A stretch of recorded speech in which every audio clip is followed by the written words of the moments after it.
네, 오늘은 여러분들하고요, 실제로 다가구, 최근에 이제 낙찰을 받은 다가구인데, 그곳을 인도한 과정, 낙찰 후에 인도, 명도 업무를 진행한 과정을 좀 상세히 안내해 드리려고 합니다. 우선 해당 물건을 입찰하기 전부터 조사를 한 내용, 그런 것들 토대로 해서 맨 처음 의뢰자분의 이제 의뢰를 받기 전에 했던 일들, 그리고 낙찰을 받고 낙찰 받은 뒤에 어떤 일을 했는지 그 내용들을 상세하게 여러분들에게 좀 보여드리려고 합니다. 실제 좀 디테일하게 안내를 드릴 건데 여러분들 인도 업무 하는데 굉장히 도움이 되실 거예요. 자, 그럼 같이 한번 보도록 하겠습니다. 이 물건 자 보시게 되면 처음에 이제 이 물건이 5억 3천까지 떨어졌을 때 여기 자 이렇게 떨어졌을 때 저희가 입찰을 할까 하다가 한 번 더 기다리자 해서 이제 반가까지 반가 밑으로 떨어졌을 때 4억 2천까지 떨어졌을 때 4억 8천5백에 들어갑시다 해서 저희가 낙찰을 받게 됐습니다. 이 가격을 내기까지는 저희가 수익률을 계산을 좀 해봤거든요. 여기 한 3억 뭐 정도 3억 조금 넘게 대출이 나온다고 치면 한 140 정도 나오겠다 이렇게 계산이 됐었거든요. 저희가 금융권에 물어보니까 5.34% 당시에 그렇게 넣어줄 수 있겠다 그렇게 얘기를 들었고요. 실제 낙찰자분의 정보, 개인정보를 다 넣어가지고 저희가 확인해 봤습니다. 소득 증빙할 수 있는 그런 부분까지 해서 그렇게 하니까 140 정도 나가겠다. 월 이자가 3억 정도 이제 풀로 대출을 많이 받는다라고 가정을 했을 때요. 그렇게 이제 했을 때 이 이제 수익이 얼마나 될 것인가? 그러면 이게 4억 8,500이니까 뭐 한 1억 8천 들여가지고 월 수익이 얼마나 나올 것인지 계산해 봤거든요. 그 역시도 또 주변 부동산에 문의를 해봤습니다. 여기 이제 객실, 호실이 총 14개 호실이 있고 저희가 건축물 현황도를 좀 떼봤거든요. 이거 다 비교해 보니까 미투가 많았어요. 미투가 4개 호실이고 원룸 1층에 이제 2개 호실 그리고 4층에 주인 세대하고 또 한 개 호실하고 옥탑방까지 해가지고 총 14개 호실 계산을 저희가 이제 부동산에 가서 해봤거든요. 실제 너희 부동산에 전속으로 줄 터이니 요 계산 좀 잘해달라 그렇게 얘기를 했고요. 그렇게 해서 저희가 계산을 해보니까 미투 같은 경우는 2, 300에 뭐 35만 원 그 정도 이제 받을 수 있다 하더라고요. 그리고 투룸 주인 세대 옆에 투룸은 뭐 40만 원, 45만 원 주인 세대는 50만 원 가까이 이렇게 이제 계산했습니다. 그리고 옥탑하고 1층의 원룸 같은 경우는 20에서 25만 원 정도 계산하니까 430 나오더라고요. 대략 그 정도 계산을 해보니까 아까 말씀드린 월 이자가 140 정도 나간다고 했잖아요. 그죠? 그렇게 풀로 찬다고 계산해 봤을 때 거의 300 가까이 좀 보수적으로 잡아서 270 요 정도는 수익이 나오겠더라고요. 그러니까 1억 8천 들어가지고 물론 이제 초반에 다가구를 낙찰받게 되면 경매로 낙찰받는 경우는 이렇게 부대 비용이 이래저래 들어가거든요. 도배도 해야 되고 뭐 가전류 있는 거 수리도 해야 되고 보일러를 수리해야 될 수도 있고 뭐 그렇습니다. 누수가 있는 곳은 좀 외벽도 좀 수리를 해야 되고 뭐 그런 비용은 초반에 들 수가 있겠습니다만 그거는 처음에 한 1년 정도 6개월 1년 정도 초반 세팅할 때만 비용이 들고 그 뒤에는 거의 안 들거든요 사실. 그래서 이 물건 같은 경우 저희가 지금 도배 그리고 외벽 그리고 뭐 가전류 요런 거 그다음에 물 새는 것 조금까지 해서 1,000만 원, 한 2, 300 들은 것 같아요 실제. 그렇게 해가지고 지금 진행이 되고 있고요. 상당히 많은 호실이 찼습니다. 금방금방 차더라고요. 최근 뭐 이게 주변 부동산 내가지고 지금 한 달도 안 됐는데 거의 상당 부분 찼습니다. 이제 거의 다 채울 수 있겠더라고요. 어쨌든 그렇게 이제 거의 다 채워진다라고 보면 1억 8천을 들어가지고 3억이 대출 나왔으니까 실제 이게 3억 더 나왔습니다. 우리 첫 계산대로 하자고요. 어쨌든 자 이렇게 3억이 이제 140 나가니까 400, 30, 207, 80이 이제 수익입니다. 1억 8천 정도 들어가지고 그러니까 괜찮죠, 그죠? 그렇게 해서 지금 진행 중이고 굉장히 좀 만족하고 계십니다. 그리고 위치 자체가 여기가 거제시청 인근이거든요. 여기가 이제 여기가 거제시청 요 아래쪽 맞은편이거든요. 그러니까 조선소 근처 빼고는 여기가 괜찮은 위치라 그래서 저희가 주변 부동산에서도 좀 탐문을 해서 좀 잘 뺄 수 있겠다는 그런 곳이라서 저희가 적극적으로 푸시를 했고요. 특히나 2015년에 지어진 다가구라서 비교적 상태는 괜찮았어요. 그렇게 해서 일단은 낙찰을 받게 됐고요. 이게 지금 낙찰 받은 시기가 언제입니까? 11월 6일 날 받아갖고 29일 날에 대금 납부를 했죠, 그죠?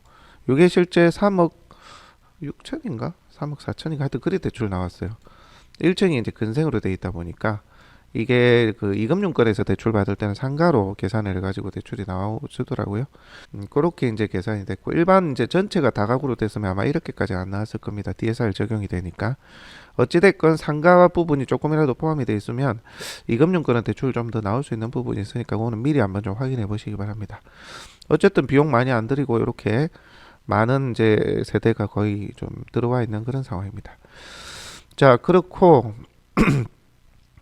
자, 이 물건이 이제 낙찰이 되면 인도를 해야 되잖아요. 보면 세대 수가 하나, 둘, 셋, 쭉 내려볼까요? 넷, 다섯, 여섯, 일곱, 여덟, 아홉, 열, 열하나, 열둘, 열세, 많죠? 뭐 상당히 많습니다. 중첩되어 있는 것도 있는데 거의 뭐 모든 세대에 이제 세입자가 들어가 있다고 보시면 됩니다. 실제 근데 사는 세대 수는 얼마 안 돼요. 저희가 이제 둘러보고 입찰하기 전에 둘러봤을 때는 뭐 이렇게 보일러 가스 배관하고 열려 있는 게 몇 개 안 되더라고요. 계량기 돌아가는 것도. 그래서 한 몇 세대 뭐 인도 안 하겠다 그런 생각이 들긴 했어요. 그리고 지금 보면 임차권 등기자도 여러 있고요. 그죠? 여러분들이 견적을 낼 때 임차권 등기자는 비어 있을 수도 있겠다라는 거 감안하시고 그 다음에 실제 이제 현장을 가보시고 얼마나 살고 있는지 가늠을 좀 해보시는 것도 좋아요. 아니면 사람을 만나셨을 때 여기 얼마나 사는지 물어보셔도 되고요. 그래야 나중에 이제 인도를 할 때 가늠이 되거든요. 저희는 한 네다섯 세대 인도하면 되겠다 그런 생각을 좀 하고 요 비용은 저희가 900인가 990인가 이렇게 견적내 가지고 진행했습니다. 결론만 말씀드리면 비용 안 들었어요. 인도 명령하는데 비용 들었고요. 나머지는 전부 협의해서 다 마무리했습니다. 재계약 내지는 월세 차임을 조금 더 내고 조금 추가로 사는 거. 그 외에는 다 인도 협상 마무리가 다 됐어요. 비용 안 들었습니다.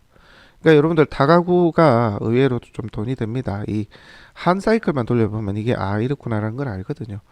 그래서 여러분들이 초반에는 다가구를 조금 홍보를 적극적으로 해가지고 근린주택이나 그런 거를 유치하면 수익이 초반에 좀 될 수가 있다 이렇게 보시면 됩니다.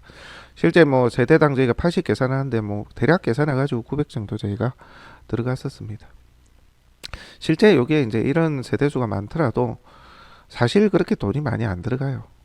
나중에 뭐 인도 명령 넣고 협상하고 집행신청 넣어가지고 계고 집행 나가고 이러면 거의 뭐 마무리가 됩니다.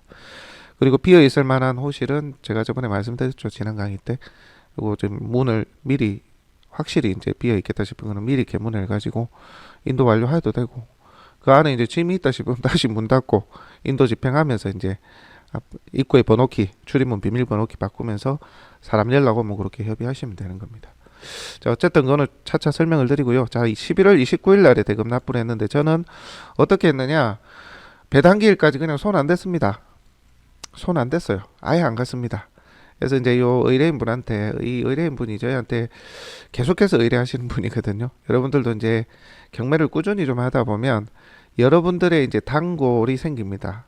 이게 왜냐하면 투자로 들어오시는 분들이 많기 때문에 우리 뭐 일반 뭐 매매처럼 뭐 실제 이제 쓸 수 있는 물건 하나 낙찰받고 끝나는 게 아니라 본인이 좀 좋은 결과가 났다면 계속 이어져요. 또 투자라고 이랬기 때문에 그런 분들이 제 주변에 꽤 있어요. 그러다 보니까 저희가 저 같은 경우는 홍보를 많이 안 해도 계속해서 일이 있는 거예요. 여러분들도 그런 이제 그 어떤 쌓이기까지 조금 인내하셔서 꾸준히 하시면 됩니다. 그렇게 좀 해주시면 될 것 같고 어쨌든 이분도 제가 11월 29일에 그 대금 납부하고 나서 요거 한 석 달 이상 서너 달 기다려야 됩니다. 여유 있게 보세요. 이렇게 저희가 말을 하고 배당기일까지는 아예 손도 안 댔다고요. 자, 배당기일 끝나고 나서 어떻게 했을까요? 자, 각 호실에 안내문을 붙입니다. 그죠? 안내문 지난 시간에도 보셨죠? 뭐 이렇게 언제부로 대금 납부가 돼서 이제 그 여러분들이 이사를 해주셔야 된다. 뭐 그렇게 제가 배당기일 이전에 붙였나? 하여튼 뭐 며칠 전에 붙였던 것 같기도 하고 헷갈리네요. 어쨌든 배당기일 전까지는 거의 손 안 대다가 마지막에 붙였던 것 같네요. 배당기일쯤에서 그렇게 하고 하니까 이제 세계호실에서 연락이 왔습니다. 201호, 202호, 203호에서 연락이 왔어요. 203호 같은 경우는 어디야? 203호, 203호. 이 여성분이셨는데 먼저 이제 전화가 와가지고 본인은 실제 7천 돈 다 떼었어요. 한 푼도 못 받고. 되게 좀 안타깝더라고요. 그래서 저희가 혹시 소유자를 아시냐 하니까 소유자 있냐 하니까 없다 하더라고요. 이제 처음 연락되는 분한테 소유자가 있는지도 물어보셔야 돼요. 소유자가 만약에 주거를 하고 있다면 소유자하고 인도 협상하는 비용은 이사비하고 뭐 직기류비는 따로 들 수도 있겠다 계산하시면 되고, 처음으로 저희가 이제 이 임차인이 저희가 이제 안내문을 붙이니까 연락이 오니까 물어보니까 주인은 없다. 언제부턴가 연락이 안 되더라. 없더라. 이런 얘기를 하더라고요. 그래서 저희가 이런 상황이 있습니다. 자기도 알았대요. 그래서 변호사 어디 물어보고 했는데 자기도 보증금을 못 받아서 답답하다. 그래서 제가 이 사람 편을 좀 들어줬죠. 그 소유자분의 주소를 아느냐 물어봤습니다. 사는 곳은 안다 하더라고요. 자기는 안 돼요. 그래서 이제 실제 등기를 받을 수 있는 곳이 특정이 된다면 거기로 이제 지급 명령을 할 수 있도록 보내면 되니까 그렇게 좀 한번 해보시라고 저희가 좀 안내를 드렸습니다. 실제 뭐 지급 명령을 이렇게 써주는 게 아니라 인터넷에 뭐 블로그나 이런 거 보면 상세하게 전자소송으로 하는 방법이 다 나와 있거든요. 지급 명령 신청 방법. 여러분들도 검색 한번 해보세요. 그 링크를 그대로 보내줬어요. 그 공인인증서 가지고 이렇게 그대로 해봐라. 해보시면 된다. 되게 고마워하더라고요. 이거 그냥 포기하지 말고 해라. 본인 그 실제 채무자가 빚을 지더라도 나중에 진짜 자기 재산 통장 압류까지도 할 수 있으니까 그러면 실제 일부라도 받아내는 경우도 많다. 그러니까 포기하지 말고 해보시라. 이렇게 저희가 해서 실제 이제 지급 명령을 진행을 했는데 본인이 수신을 거부를 했어요. 살고는 있는데. 그러면 이제 지급 명령이 안 되거든요. 그러면 이제 뭘로 해야 되냐? 이제 대여금 반환 청구 소송을 해야 되는 거죠. 그것도 이제 여러분들 인터넷에서 한번 뒤져보세요. 대여금 반환 청구서는 소장만 쓸 수 있으면 되거든요. 따로 뭐 변론하고 치고받고 이게 없어요. 상대방이 뭐 어차피 채무자가 답변을 안 줄 거기 때문에 거의 대부분은 그렇게 해서 판결이 나면 그걸 채권을 가지고 이제 통장 압류도 할 수 있고 재산 명시 신청, 재산 조회, 채무 불이행자 등재 이런 걸 다 할 수가 있습니다. 그런 과정까지는 저희가 이 임차인한테 좀 안내를 하고 도와줍니다. 안 됐기도 하고 또 이렇게 저희가 도와주면 이분들이 협조를 잘해요. 자기가 알고 있는 내용도 다 얘기해주고 이렇게 해서 이분하고 이제 조금 긴밀한 관계를 이제 맺으면서 어디가 좀 살고 있더냐 하니까 자기는 여기 오래 살아왔다. 15년부터 돼 있잖아요. 그러니까 202호도 살고 203호 자기 호실 자기 층만 살더라. 3층 4층은 거의 안 사는 것 같다. 이런 얘기도 이제 저희가 힌트를 얻었고요. 그리고 나서 이제 여기는 한두 달만 더 살겠다. 좀 그렇게 좀 해달라 해서 저희가 이 의뢰자분에게 얘기를 해서 한두 달 더 살게 해주는 걸로 해가 월 차임을 지금 납부하고 있고요. 재계약을 할 수도 있습니다.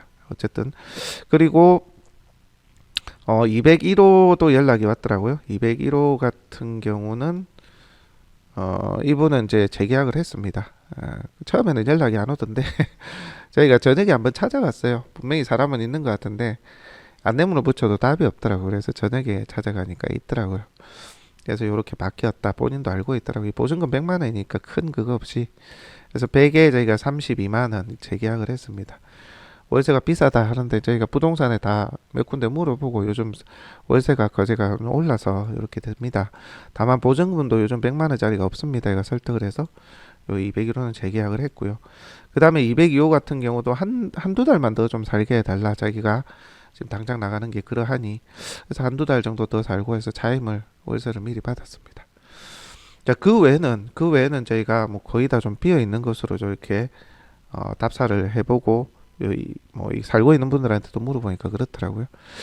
그렇게 해서 저희가 일단 요 3개 호실 빼고는 거의 없을 수 있겠다라고 생각을 하고 저희가 이제 배당이 끝나고 나서 이제 이 낙찰자분하고 저희가 한전을 갑니다. 한전을 가는데 자, 한전을 가면 여러분들 이 경락으로 이제 소유권이 이전되면 어떻게 되느냐면 실제 그 한전에서는 미납 전기료가 있더라도 소유자만 이렇게 바꿔주고 전기료 청구를 안 합니다. 그거는 알고 계시면 되고 그렇게 해가지고 어느 호실이 얼마나 연체가 돼 있는지 그리고 얼마나 사용을 오랫동안 안 했는지 그 리스트를 뽑아달라고 하면 돼요. 호실별로 전부 다. 등기부 등본 여러분들 갈 때 떼가시면 되고 낙찰자분의 이제 신분증하고 그렇게 해서 한전에 가시면 되거든요. 자, 저희가 뽑은 거를 좀 보여드리면 요거거든요. 자, 이렇게 각 호실별로 저희가 다 떼봤습니다. 떼니까 여기 계약 번호가 나오고요. 자, 계약 번호가 나오고 이름 나오고 호실이 다 쭉 나오잖아요. 근데 여기 미수월수 있잖아요. 미수월수. 요거를 보면 사람들이 얼마나 안 살아왔는지를 확인할 수가 있습니다. 그러니까 여기 보면 501호 같은 경우는 미수월수가 0이죠. 계속 내왔다는 거고요. 그죠? 자, 그리고 은행 납부일 공용 같은 경우는 이제 최근에 이제 공용이 전기료를 안 내가지고 출입문하고 공동전기가 이제 멈췄더라고요. 그래서 낙찰자분한테 납부하라 해서 이거는 납부가 된 거고요. 자, 지금 보시면은 계속 쓰고 있는 곳이 어디입니까? 보면 201호 0 돼 있잖아요. 그죠? 202호도 어쨌든 2개월을 밀려 있습니다만은, 그리고 203호는 정상으로 쓰고 있고, 그죠? 그 다음 102호가 또 해지 후에 재사용 2개월 연체가 돼 있죠. 그래서 저희는 그렇게 생각했습니다. 아, 102호도 사람이 있을 수 있겠구나. 그러니까 이 전기요금 이제 미수월수 전체 리스트를 뽑으면 여러분들 그 실제 사람이 살고 있는지 안 살고 있는지 알 수가 추정할 수가 있는 거죠.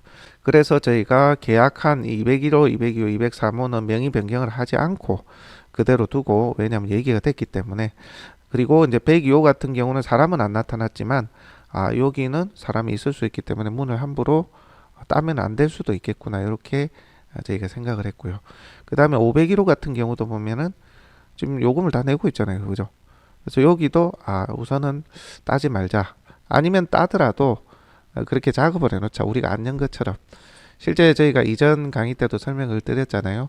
문을 이렇게 개문을 일괄적으로 한다고 할 때 여기는 사람이 있을 수도 없을 수도 있겠다라고 할 때는 일단 개문을 하되 건전지가 없는 것처럼 만들어 두고, 비번은 그냥 0000하고 초기 세팅된 것처럼 그렇게 비번을 바꾸고 건전지 배터리가 없도록 하고 안 잠그고 그렇게 딱 붙여 놓거든요.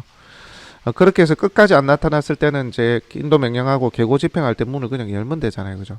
그리고 나중에 나타나더라도 501호가 만약에 나중에 나타나더라도 저희가 인도 진행 중에 이거 우리는 모르겠다, 이 문이 열리는 것 같더라, 네, 얼핏 열어보니까 배터리가 없는 건지, 그러고 말아버리면 되거든요. 그런 식으로 애매한 호실 같은 경우는 뭐 저 같은 경우는 일괄 개문을 합니다. 해가지고 짐이 있다 싶으면 그대로 닫아두고 인도 명령 넣고 집행 신청을 그 호실을 하는 거죠. 그리고 또 이런 호실이 처음에 안내문을 붙여도 안 나타나는 경우가 있는데, 누가 봐도 살 수도 있겠다라고 생각되는 곳은 제가 말씀드렸잖아요.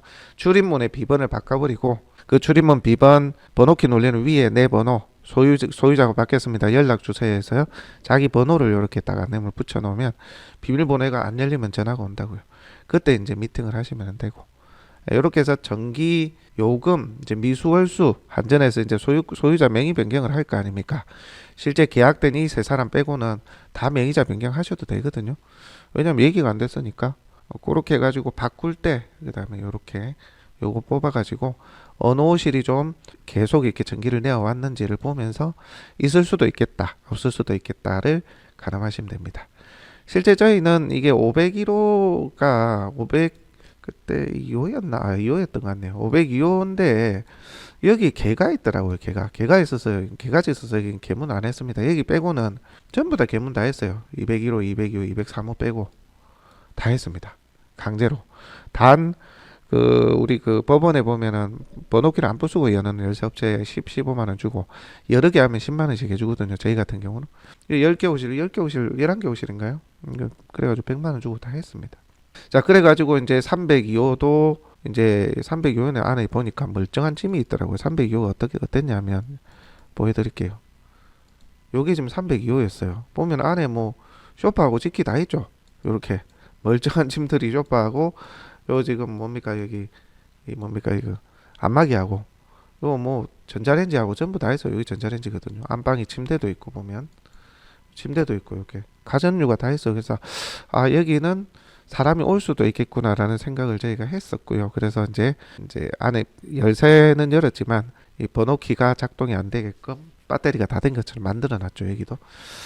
그래서 이제 여기는 사람이 영 안 오더라고요. 왜 안 오냐면 저희가 보니까 아까 여기 보니까 302호는 10개월이나 밀렸잖아요. 그러니까 사실상 안 오고 있다는 거잖아요. 임차권 등기자더라고요, 또 보니까. 그래서 안 올 수도 있겠다라는 생각이 들어서 저희가 전화를 좀 하려고 법원을 찾았습니다. 법원 요즘 전화번호 물어보면 잘 답변 안 해줍니다. 임차권 등기자 같은 경우는 권리 신고할 때 자기 전화번호가 아마 있을 거라고요. 그래서 요거는 이제 법원의 재판 기록 열람만 볼 수 있겠다라고 생각해서 저희가 이제 법원에 갔는데 통영지원은 잘 안 가르쳐 줍니다, 전화번호를. 뭐 저기 순천지원도 잘 안 가르쳐 주대요. 그제 가보니까 좀 점점 이 개인정보 보호 때문에 안 가르쳐 주는 이제 법원들이 많아지는 것 같아요. 그래서 그럼 연락이라도 좀 해달라 하니까 법원에 그때 담당하시는 분이 내가 그럼 연락이라도 해보겠다. 전화번호를 알려줄 수는 없고. 그러고 나서 이제 302호가 오후에 전화가 왔더라고요. 자기네는 무슨 상황인지 모르고 이제 법원에서 전화가 왔길래 여기로 전화를 해보라 해서 전화를 한다면서 나한테 전화를 했더라고요. 그래서 이게 뭐 이게 최우선 변제자거든요. 1,400인가 받아는 가는데 3,000을 지금 보증금 끌어놓고 제가 안내를 했죠. 이 보증금 배당을 받아갔냐 못 받아갔대요. 배당도 받아가라 안내도 하고 짐도 가져가라. 짐이 있는 것 같은데 그리 얘기하니까 이제 이 사람이 뭐 저는 선의로 했는데 이제 짐이 있다라고 이제 그리 생각하고 나중에는 이 변호사에 물어봤는가 봐요. 변호사에 물어보고서는 이거 문을 열었을 수도 있으니까 문 열은 거 아니냐라고 뭡니까 이게 좀 얘기를 해가지고 본인이 문 열었다고 하면 그걸 협박이 빌미로 해서 이사비를 받아내라라고 아마 변호사 사무실에서 조언을 그렇게 해줬나 봐요. 처음엔 좋게 얘기하더니 나중에는 협박 비슷하게 하더라고요. 그 문자 내용 한번 보여드릴까요? 자 보시면은 이제 처음에 통화를 하고 나서 자기 법원하고 다 알아보고 나한테 다시 전화해라. 본인이 무슨 말인지 못 알아듣더라고요. 그래서 배당 받아갈 수 있고 우리 그 명도 확인서 받아가야 되니까 그렇게 해서 시간 맞춰서 와서 가져가라. 짐도 치우고 이렇게 얘기를 했더니만 처음에는 이제 그런 얘기를 하고 나서 자기도 법원에 알아봤나 보지. 그래서 이제 이렇게 최우선 변제권으로 보증금이 절반 정도 받는데 마음이 안 좋다. 이 여자분이더라고요. 그래가지고 이제 법원에 오후 1시에 전화해보고 다시 나한테 전화한다 하더니만 요렇게 지금 했다가 그 다음에 오후 좀 상담을 했나 봐요. 변호사한테. 변호사 상담했는데 제가 이제 여기서부터 태세 전환입니다. 제가 급한 돈도 아니고 최우선 변제권으로 보증금을 다 받은 것도 아니고 17일 배당인데 강제 집행하셔도 어차피 2, 3개월 걸리니까 우리가 이제 강제 집행하는데 시간이 걸린다는 것도 변호사 사무실에서 들었어요. 그 전에 짐 빼고 명도 확인서 주시든 알아서 해주세요. 이렇게 얘기하는 거예요. 갑자기 태도 돌변이죠. 그리고 1,500만 원 급한 게 아니라서 제주도 왔다 갔다 번거로 강제 집행 들어가기 전에 짐 뺄게요. 이렇게 했다가 자 다시 이제 서로 뭐 어떤 검색을 해봤나 봐요. 아니면 변호사에 추가로 이제 문의를 했나 보죠. 강제 집행도 안 왔는데 문 딴 건 무슨 상황인가요? 이러더라고요. 저는 문을 땄다고 얘기한 적이 한 번도 없거든요. 통화할 때 짐이 있는 것 같으니 찾아가라. 그리고 배당도 받아가고 그렇게 얘기를 했어. 근데 그 한마디 내서 짐이 뭐 깨끗할 수도 있고 짐은 어쨌든 있는 것 같으니까 좀 가져가라고 제가 전화를 했다. 이 말 한마디에 이제 문을 땄다고 생각을 하고 추정해서 이제 이렇게 얘기하는 거예요. 여러분들도 통화를 할 때 반드시 문을 딴 것처럼 얘기하면 안 돼요. 짐이 있으시면 가져가세요. 그렇게 얘기하시면 됩니다. 자, 요거는 이제 힌트를 얻은 거예요. 조언을 받고 상대 이제 낙찰자가 보통 문을 먼저 따가지고 이렇게 곤란을 당하는 경우도 있거든요. 그래가지고 이사비를 받아내고 그런 경우 있습니다. 이것도 이제 뭐 변호사나 법무사나 거기서 이제 그런 조언을 해줬겠죠. 문을 딴 거 아니냐. 아니 짐이 있는 줄 어떻게 하노. 문을 딴지 안 딴냐를 한번 추정해가지고 그걸 근거 확보를 해가지고 주거 침입을 해서 협박을 해서 이사비를 받아내라 그렇게 얘기를 했겠죠. 그래서 나는 문 땄다고도 얘기 안 했는데 강제 집행도 안 했는데 문 딴 건 무슨 상황인가 이제 한번 던져보는 거예요. 물어라 이제 이렇게 던진 거죠. 그럼 제가 거의 뭐 이 태도가 돌변하길래 그럼 강제 집행합니다. 보증금 찾아가지 않으셔서 찾아가고 짐도 가져갈 거 있으면 가져가라고 연락드린 선의를 악용하시네요. 제가 열받아서 그렇게 얘기를 했어요. 그리고 뭐 2, 3개월 강제 집행하셔도 2, 3개월 걸린다 그러길래 2, 3개월요 법률 자문 제대로 받으세요. 제가 그렇게 열받아서 저도 그렇게 얘기를 했고요. 또 이제 자기가 확인을 한번 돼요. 제가 저한테 답을 못 받아낸 거지. 문을 따고 들어갔다 안에 들어갔다 등등 이런 내용에 대한 문자 증거를 확보해야 되는데 내가 그 답변을 안 주니 다시 한번 이렇게 여보세요. 강제 집행도 아직이신데 주거 침입하신 건 뭔가요? 내가 주거 침입했다고 얘기한 적도 없는데 그 한 번 더 이렇게 추정해서 물어보는 겁니다. 저한테 답을 얻어내려고 하는 거죠. 그러면은 이제 뭐 이제 내가 들어갔다 어쨌다 이런 얘기를 해야 되는데 저는 안 하는 거죠. 당연히 안 하지. 일단 집행전 가져가시는지 않겠다는 의도로 보고 알아서 처리하겠다. 난 집행을 하겠다. 이제 이런 얘기를 했고요. 강제 집행하셔요. 안 급합니다. 그리고 내가 열받아서 주거 침입은 무슨 근거로 부당하다 싶었으면 알아보신 절차대로 하라고. 왜냐면 난 내 입으로 문 따고 들어갔다고 얘기한 적이 없거든요. 자꾸 자기가 그렇게 유도를 했는데 거기에 안 넘어간 거죠. 여러분들도 앞으로 협상을 할 때 만약에 문을 실제 열었다 하더라도 절대 연 것처럼 보여주면 안 되고 그런 이제 얘기를 하면 안 됩니다. 트집 책 잡혀가지고 이사비를 줘야 되는 경우가 생겨요. 자, 더 연락하지 마세요. 저희도 알아서 할 테니. 요렇게 이제 했어요. 그러니까 자기 목적대로 달성이 안 된 거죠. 주거 침입에 대한 답변을 받아내야 되는데 그거를 못 받아놓으니까 자기네들이 곤란해진 거죠. 그리고 내가 그 뒤에 또 문자를 보냈네요. 아, 여기 있네. 그러니까 이제 태도가 갑자기 변했어요. 우리가 또 이제 집행할 거다. 뭐 알아서 해라 그러면. 그러니까 이제 이사 비용 주는 게 합법이 아니다는 걸 압니다. 자기 TV 다 자기가 전부 다 샀다. 뭐 이래서 예, 기본 옵션이 충분해서 소정의 이사비로 말씀드렸던 겁니다. 뭐 저쩌고 말 좋게 하는 겁니다. 이제야 이제 본색이 드러내는 거죠. 이사비를 좀 달라. 우리가 뭐 옵션 안에 뭐 이런 것도 있으니까. 그래서 내가 열받아서 들어가요. 문을 따고 장난하나요? 장난하나요? 이제 제가 열받아서 집행할 거니 알아서 하시고 집행비 구상금 청구합니다. 또 제가 한마디 했어요. 배당도 명도 확인서 없이 못 받도록 강력히 건의해 둘 테니 한번 보시지요. 이렇게 한 거예요. 선의를 이렇게 호구 잡아보겠다고 장난질을 하나. 저도 화가 나서 사람 잘못 봤다고 더 이상 연락 말라고 짜증나니까 이렇게 얘기를 했어요. 그러니까 자기가 지금 갑이 아니잖아요. 명도 확인서를 받아야 되는 의뢰 입장인데 이제 뭐 하나 걸렸다 싶으니까 요 들어왔네. 이사비까지 받아야지. 명도 확인서도 받고 이제 이렇게 전략을 짠 거예요. 법원에서 통화했을 때 문을 따고 들어가셨다고 그러는 문을 따고 들어갔다고 한 적 없거든요. 안에 짐이 있는 것 같으니까 짐도 뭐 깨끗할 수 있으니까 그래 놓으니까 자기가 추정해서 얘기하는 거예요. 문 따고 들어가신 거 아니었어요. 그래서 주거침입 말씀드린 건데 이제 태세를 살짝 좀 자세를 낮춰서 이제 그래서 나도 열받아서 나중에 안 보자고 따고 들어갔는지 그만 보내라고 문자 그만 보내라고 차단한다고. 왜 그러세요 사장님? 내가 이제 낙찰받은 사람인 줄 아는 거죠. 그리고 들어가서 본 것도 아니니 문제 있으면 제기하라 하고 통화 가능하냐고 이제 자기가 이제 다급하니까 통화되냐고 그래서 됐다 하고 알아서 하라고 나 차단하기 전에 그래서 실제 차단해 버렸어요. 일을 크게 벌리시네요. 뭐 통화 녹취됐어요. 네. 저는 아무것도 저는 뭐 이거 내가 일단 이거 뭐 문을 열었다고 얘기한 적이 없기 때문에 깡통주택 피해자한테 참 예의 바르고 참 좋네 예시나 먹으세요. 그래 차단했어요. 그러고 나니까 저는 그대로 이제 집행하려고 인도 명령 넣었고요. 302호는. 그러고 나서 이제 비번을 바꿔봤죠. 출입문에. 그러고 나니까 302호에 이게 뭐 부부인 것 같은데 젊은 부부인데 남자가 이제 여자가 저한테 저렇게 트집을 잡았고 남자가 이제 전화를 해가지고 문 좀 열어 되게 정중하게 얘기를 하는 거예요. 지금 와 있는데 저는 그때 현장에 없었거든요. 다른 데 가 있어서. 아니 당신 이사비 받으려고 장난질하고 트집을 잡느냐 이따구로 하지 말라고 하니까 되게 저자세더라고. 명도하게서 줄 수 있냐? 지금 못 준다. 서로 좋게 협의가 돼서 지금 뭐 돼야지. 나 지금 멀리 나와 있다. 이러니까 이제 자기네들이 저자세로 부탁을 하길래 출입문 비번 가가지고 오늘 짐 다 빼라 안 그러면 집행한다. 그거 다 집행하고 구상금 청구할 거다 하니까 저자세로 뭐 치우겠다 하더라고요. 그리고 나서 이제 치우고 나중에는 오후에 전화 와가지고 치운 것도 아니죠. 자기 필요한 점만 가져가고 거의 다 놔두고 가더라고. 나중에 이거 집행한다 이렇게 하니까 이제 그거 정리하셔도 된다고 여러 얘기를 하더라고. 근데 이날은 자기네들이 그날 내 만나기가 무서웠는가 봐요. 내가 열받아서 막 그렇게 하니까.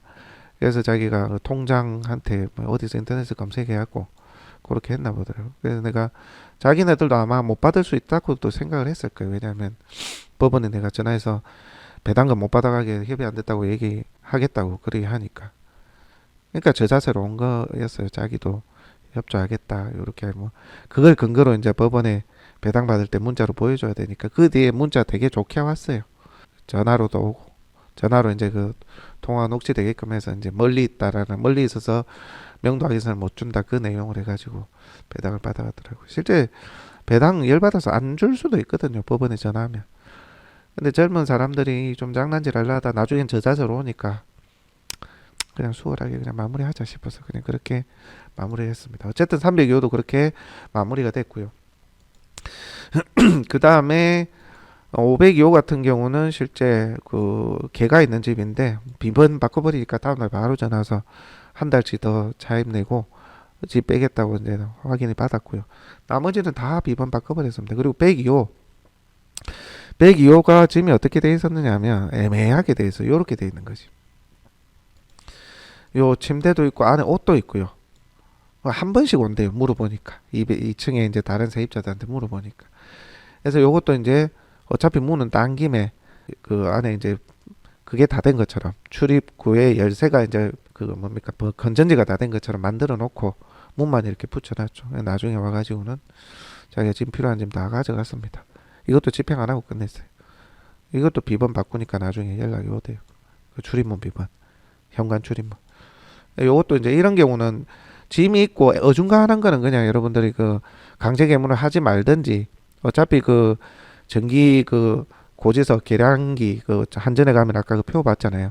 몇 개월치 이제 계속 납부를 해왔다 싶으면 개문을 안 하셔도 되고 저 같은 경우 개문을 하지만 배터리가 다 된 것처럼 이렇게 만들어 가지고 저희가 작업을 하니까 여러분들도 그렇게 참고를 하시면 될 것 같아요. 어중간하게 이래 짐이 있으면 옷가지가 있다든지 뭐 지갑이나 뭐 어떤 중요 물품이 있으면 문 연 것처럼 하면 안 되잖아요. 그죠? 그렇게 문을 안 연 것처럼 하셔야 된다. 실제 개문을 안 하고 강제 집행해가 개고 집행할 때 문을 여는 게 원래는 원칙입니다. 그래 개고 집행을 해가지고 집행관을 하고 와서 딱 문을 여는데 안에 짐이 없다 그러면 인도 완료잖아요. 그죠? 그게 이제 순서인데 저는 이제 좀 더 빨리 하려고 이렇게 하기도 합니다. 참고를 하시면 되겠고. 자, 그 외에는 다 저희가 마무리가 됐어요. 뭐 이제 짐이 거의 없거나 쓰레기만 있거나 여러 가지 저희가 막 자체 처리를 다 했습니다. 이렇게 진행이 마무리가 됐습니다. 그렇게 해서 지금 뭐 거의 세입자가 다 임차가 된 상황이라서 낙찰자분은 굉장히 만족을 하고 있다. 그런 상황입니다. 그러니까 아시겠죠? 처음에 낙찰을 받고 배당기일 지나고 나서 이렇게 뭐 이제 인도해달라 안내문 붙이고요. 그렇게 해서 대화되는 분들은 대화를 하고 혹시 모르니까 안내문에도 답변 안 하는 사람이 있을 거니까 출입문 비번을 바꿔버리면 답변이 온다. 그럼에도 이제 답변이 없는 호실이 있으면 아까 한전 그죠? 이 한전의 요 고지 요 내용을 보고 추론을 하실 수가 있다. 어디가 비어 있는지 어디가 지금 계속 한전 요금을 내고 있는지를 따라서 그걸 보면서 추정을 해서 개문을 하지 말든지 개문을 하더라도 사람이 올 수 있겠다라는 걸 특정을 해서 그렇게 문을 가지런히 붙여 놓으시라. 개문을 했다면 그렇게 하시면 되고 집행 개고 때까지 기다렸다가 처리하셔도 되고 저는 뭐 안 오겠다 확실히 안 오겠다 싶으면 그냥 처리를 해버립니다. 근데 이렇게 전기료를 계속 납부하고 있으면 이미 처리하기엔 그렇죠. 안에 짐이 있다 그러면 그렇게 하시면 되고 쓰레기만 있다거나 짐이 없으면 한 두세 달 있다 좀 집행 처리됐다라고 하시면 돼요. 그러면은 거의 뭐 마무리가 됩니다. 확인 안 해요. 자기 안에 짐이 있고 뭐 중요한 게 있다 할 때는 뭐 이게 집행이 된 건지 어찌 됐는지 짐은 어디 갔는지 찾지 쓰레기만 있으면 안 찾으니까 그렇게 여러분들이 판단하시면 되겠습니다. 아시겠죠? 자, 오늘은 간단하게 그 명도가 진행된 과정에 대해서 좀 안내를 드렸습니다. 다가구를 여러분들 도전 한번 해보세요. 그 비용을 청구하기도 좋고 실제 호실이 많으면 의뢰하는 경우가 더 많거든요. 개인이 하기에는 실제 좀 부담이 많이 됩니다. 그리고 이제 소유자가 있는지도 미리 좀 알아보시고 그렇게 해서 이사비 협상을 할 건지 집기류 협상을 할 건지를 따져보시면 될 것 같습니다. 자, 오늘은 다가구에 대해서 여러분들하고 얘기를 나눠봤습니다. 편집 없이 그대로 올릴게요.